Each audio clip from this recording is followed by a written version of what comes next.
Hi friends, welcome to our channel. இன்னைக்கு நம்ம பாலை யூஸ் பண்ணாம நல்ல டேஸ்டியா ஹெல்தியா ஒரு மசாலா டீ எப்படி ரெடி பண்றது இந்த வீடியோல பார்க்க போறோம். இந்த டீயை கண்டிப்பா நீங்க டேஸ்ட் பண்ணி பாருங்க. உங்களுக்கு கண்டிப்பா பிடிக்கும். நல்ல டேஸ்டா இருக்கும். இப்போ எப்படி பண்ணலாம்னு பார்க்கலாம். இதுக்கு நம்ம மசாலா ரெடி பண்ண போறோம். இந்த மாதிரி சின்ன உரல் எடுத்துக்கோங்க. இதுல ஒரு சின்ன துண்டு இஞ்சி சேர்த்துக்கலாம். 2 பீஸ் ஏலக்காய் எடுத்துர்க்கேன். அதை சேர்த்ததுக்கு அப்புறமா இது கூட 2 பீஸ் கிராம்பு இப்போ கிராம்பு சேர்த்ததுக்கு அப்புறமா ஒரு சின்ன துண்டு அளவுக்கு பட்டை. இன்னைக்கு நான் சிலோன் பட்டை எடுத்துர்க்கேன். இதை எல்லாத்தையும் நல்லா இடிச்சுக்கிற போறோம். இடிக்கிறதுக்கு பதிலா நீங்க மிக்ஸில போட்டு ஒரு சுத்து சுத்திட்டீங்கன்னா நல்லா அரைப்படும். இப்போ இந்த மாதிரி எல்லாத்தையும் நல்லா இடிச்சாச்சு. 1 2மா இடிச்சு வச்சிருக்கேன். இப்போ நம்ம டிகாஷன் ரெடி பண்றதுக்கு ஒரு பவுல்ல 100 ml தண்ணி சேர்த்துக்கலாம். நான் இன்னைக்கு ஒரு 2 பேத்துக்கு ரெடி பண்ண போறேன்.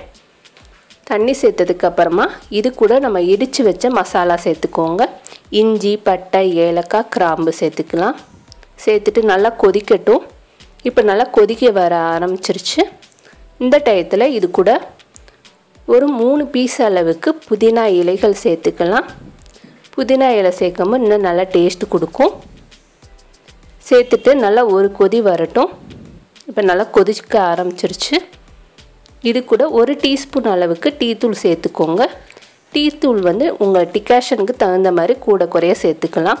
சேர்த்துட்டு ஒரு 2 ல இருந்து 3 நிமிஷம் நல்லா கொதிக்கட்டும். டிகாஷன் நல்லா இறங்கட்டும். அதுக்குள்ளே இன்னைக்கு நம்ம பால் ரெடி பண்ண போறோம். இதுக்கு நம்ம தேங்காய் யூஸ் பண்ணி தான் பால் எடுக்க போறோம். தேங்காய் துருவல் ஒரு 4 டேபிள் ஸ்பூன் எடுத்துர்க்கேன். நான் கொஞ்சம் ஈஸியா அரைக்கிறதுக்காக தேங்காய் துருவல் எடுத்துர்க்கேன். தேங்காய் பீஸ்னா ஒரு 2 சில்லு அளவுக்கு எடுத்துக்கோங்க. இப்போ இந்த தேங்காய் துருவலை சேர்த்துக்கலாம்.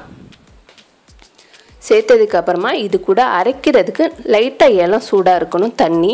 அந்த மாதிரி தண்ணி சேர்த்து அரைக்கும்போது நமக்கு தேங்காய் பால் நல்லா கெட்டியா கிடைக்கும். இப்போ இத நல்லா நைஸா அரைச்சு எடுத்துக்கலாம். இந்த மாதிரி நைஸா அரைச்சதுக்கு அப்புறமா இத வடிகட்டிக்கிறப்போம். தேங்காய்ல நிறைய பெனிஃபிட் இருக்கு. தேங்காய்ல நல்ல கொழுப்புகள் இருக்கு. அதேபோல நார் சத்து அதிகமா இருக்கு. weight loss பண்ணனும்னு நினைக்கிறவங்க இந்த மாதிரி தேங்காய் பால் வச்சு நீங்க டீ செஞ்சு சாப்பிட்டு பாருங்க. குடிச்சு பாத்தீங்கன்னா நல்ல டேஸ்டா இருக்கும். உங்களுக்கு வெயிட்டும் அதிகமாகாது. டீ குடிக்கிற அந்த டேஸ்டும் நமக்கு கிடைக்கும். இப்போ இந்த மாதிரி பால் ஒரு 1/2 டம்ளர் அளவுக்கு வந்திருக்கு. இத நம்ம டிகாஷனோட சேர்க்க போறோம். இப்போ பாத்தீங்கன்னா டிகாஷனும் நல்லா இறங்கி இருக்கு. இந்த டயத்துல ஒரு 1/2 டீஸ்பூன் அளவுக்கு நாட்டு சர்க்கரை சேர்த்துக்கோங்க. நாட்டு சர்க்கரைக்கு பதிலா ஒயிட் சுகர் கூட சேர்த்துக்கலாம். வெயிட் கம்மி பண்ணனும்னு நினைக்கிறவங்க நாட்டு சர்க்கரை தாங்க சேர்க்கணும். அதனால கண்டிப்பா நாட்டு சர்க்கரை சேர்த்துக்கோங்க. இப்போ இது எல்லாத்தையும் நல்லா mix பண்ணிக்கலாம். நல்லா கலந்ததுக்கு அப்புறமா இதுல நம்ம அரைச்சி பால் எடுத்த தேங்காய் பால் சேர்த்துக்கிற போறோம். தேங்காய் பால் சேர்த்துட்டு கொதிக்க விட கூடாது. நல்லா mix பண்ண விட்டு அடுப்பை ஆஃப் பண்ணிருங்க. தேங்காய் பால் கொதிச்சிச்சுனா தெரிஞ்சிரும். இப்போ நல்லா கலந்தாச்சு. இந்த டயத்துல அடுப்பை ஆஃப் பண்ணிட்டு வடிகட்டிக்கலாம். தேங்காய் பால் வந்து நல்லா ஸ்வீட்டா இருக்கும். அதோட இஞ்சி, ஏலக்காய், பட்டை, கிராம்பு, புதினா அதோட ஃப்ளேவரும் சேர்க்கும்போது நல்ல ஒரு டேஸ்ட் கொடுக்கும். கண்டிப்பா இந்த டீயை ட்ரை பண்ணி பாருங்க. இந்த வீடியோ உங்களுக்கு பிடிச்சிருந்துச்சுனா லைக் பண்ணுங்க, ஷேர் பண்ணுங்க. மறக்காம நம்மளோட சேனலுக்கு சப்ஸ்கிரைப் பண்ணுங்க. Thank you.